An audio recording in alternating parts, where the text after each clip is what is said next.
ஜனகர் மகாராஜா ஒரு கனவு காண்பாரு. அந்த கனவுல அரச போகம் முழுசையும் இழந்துட்டு பிச்சை எடுக்கிற மாதிரி கனவு காணுவாரு.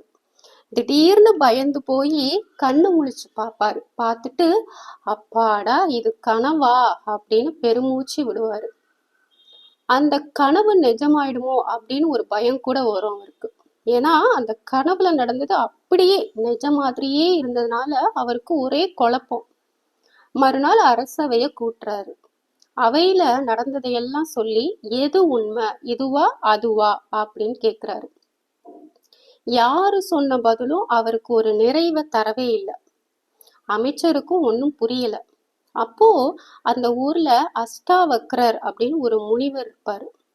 அஷ்டாவக்ரர் அவரு ஒரு பெரிய ஞானம் பெற்ற ஒரு பெரிய ஞானி. அவருக்கு ஏன் இந்த பேர் வந்துச்சு அப்படின்னா, அவரோட உடம்பு அஷ்டகோணலா இருக்குமா, அதாவது 8 கோணலா இருக்குமா. அதனால அவரை அஷ்டாவக்ரர் அப்படின்னு சொல்லுவாங்க. ஜனக மகாராஜா அவர்கிட்ட போய் நடந்ததையெல்லாம் சொல்றாரு.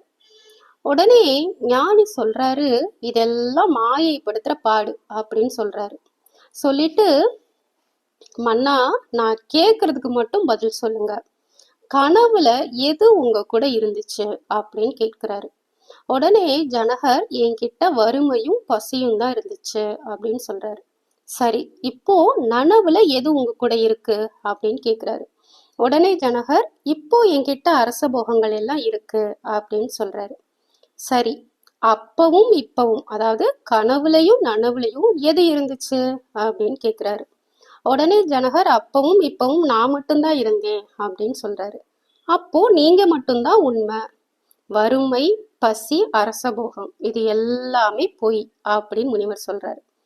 உடனே ஜனகர், அது எப்படி, இதோ என் அரசபோகம் இப்போ என் கண்ணு முன்னாடி தானே இருக்கு அப்படின்னு சொல்றாரு. உடனே ஞானி சிரிக்கிறார். கண்ணுல தெரியறதெல்லாம் உண்மை இல்லை, இந்த அரசபோகமும் காணல் நீர் மாதிரி தான், இருக்கிற மாதிரி இருக்கும் ஆனா அது உண்மை இல்லை, அது மாயை அப்படின்னு சொல்றாரு. மன்னருக்கு ஒண்ணுமே புரியல.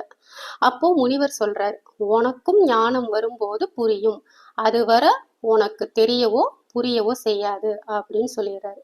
மாயை உன் கண்ணையும் மறைக்கும், புறக்கண்ணையும் குழப்பும், அதுதான் அனிர்வச்சியம், அதுதான் மாயை அப்படின்னு சொல்லி முடிச்சிடுறாரு. உலகத்துல நம்ம பாக்குற எதுவுமே நிரந்தரம் இல்லை அப்படிங்கிறத உணராம அது மேல ஆசைப்பட்டு அதை பற்றி கொள்றதுதான் மாயை. இறைவன் தான் இந்த அறியாமை என்ற அஞ்ஞான இருளை போக்கி நமக்கு ஞானத்தை தரணும். இறைவன் அடைய தடையா இருக்கிறதும் இந்த மும்மலங்களான